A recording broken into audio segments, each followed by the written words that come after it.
Friends, অস্থায়ী চুক্তিভিত্তিক কর্মচারীদের জন্য খুবই গুরুত্বপূর্ণ এবং একটি লেটেস্ট আপডেট নিয়ে হাজির হয়েছি আমি আপনাদের মাঝে। আপনারা যারা আইসিডিএস, আশা, সিভিক, ভিআরপি, আইসিটি, পিএইচই, মাদ্রাসা, পৌরসভা সমস্ত সেক্টরের অস্থায়ী কর্মী রয়েছেন, তাদের জন্য রয়েছে গুরুত্বপূর্ণ আপডেট। এবং মুখ্যমন্ত্রী মমতা বন্দ্যোপাধ্যায় সরাসরি নবান্ন থেকে অস্থায়ী চুক্তিভিত্তিক কর্মচারীদের জন্য একটি বিজ্ঞপ্তি জারি করে কি জানিয়েছেন সেই বিষয়েই আজকের আলোচনা। তো ভিডিওটি প্রথম থেকে শেষ পর্যন্ত অবশ্যই দেখুন। চ্যানেলে প্রথমবার হয়ে থাকলে অবশ্যই চ্যানেলটি সাবস্ক্রাইব করে পাশে থাকুন।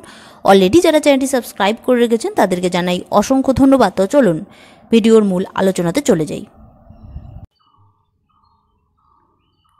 তো বন্ধুরা, আপনারা কিন্তু এখানে অন স্ক্রিনে দেখতে পাচ্ছেন যে চুক্তিভিত্তিক কর্মীদের মধ্যে স্থায়ী হবে কারা, নির্দিষ্ট করল কিন্তু অর্থ দপ্তর। দৈনিক মজুরি, চুক্তির ভিত্তিতে নিযুক্ত সহ কয়েক ধরনের কর্মীদের মধ্যে কারা স্থায়ী কর্মী হতে পারবেন তা অর্থ দপ্তর নির্দিষ্ট করে দিল। এ নিয়ে সরকারি দপ্তরগুলি বিভ্রান্তি কাটাতেই যে এই নির্দেশিকা জারি করা হয়েছে তা উল্লেখ করেছে অর্থ দপ্তর।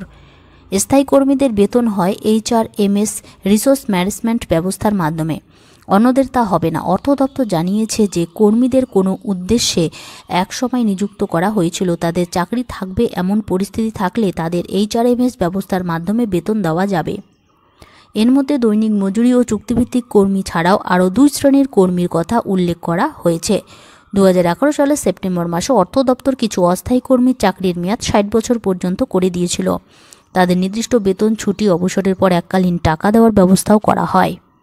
তার কিছুদিন আগে মন্ত্রিসভার বৈঠক থেকে বিভিন্ন দপ্তরে 6000-এর বেশি চুক্তিভিত্তিক কর্মী নিয়োগ করা হয়েছিল।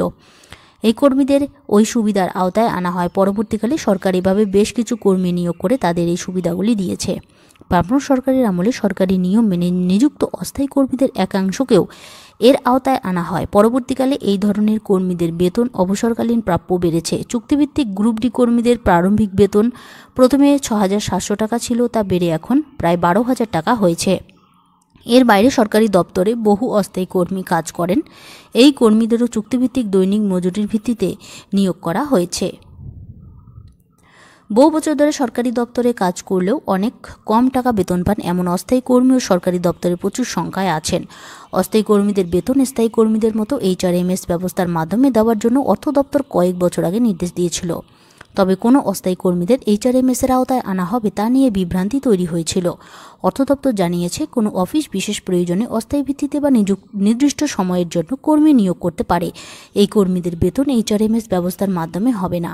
কোনো বিশেষ প্রজেক্ট স্কিমের জন্য নিযুক্ত অস্থায়ী কর্মীদের ক্ষেত্রেই একই ব্যবস্থা থাকবে।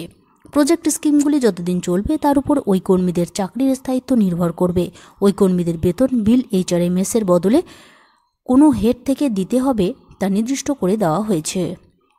সরকারি অফিস ও এজেন্সির মাধ্যমে নিযুক্ত কর্মীরাও কাজ করেন। ওই কর্মীদের এজেন্সির মাধ্যমে বেতন দিতে হবে।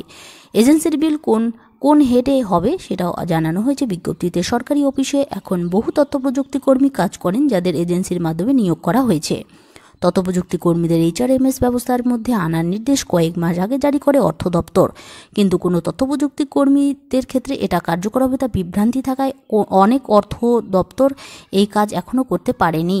এবার সেই জটিলতা কাটাতে পারে। তবে স্বাস্থ্য, পঞ্চায়েত, সমাজ কল্যাণ প্রভৃতি দপ্তরে বিভিন্ন গুরুত্বপূর্ণ প্রকল্পের অধীনে কাজ করে কর্মীদের বিষয়টি আলাদাভাবে উল্লেখ করা উচিত ছিল বলে তৃণমূল প্রভাবিত কর্মী সংগঠন মনে করেছে। তো অস্থায়ী চুক্তিভিত্তিক কর্মীদের জন্য আজকের আপডেটটি এখানেই শেষ করছি। আপডেট যদি আপনাদের ভালো লেগে থাকে অবশ্যই একটি লাইক দিয়ে চ্যানেলটি সাবস্ক্রাইব করে পাশে থাকবেন। ধন্যবাদ।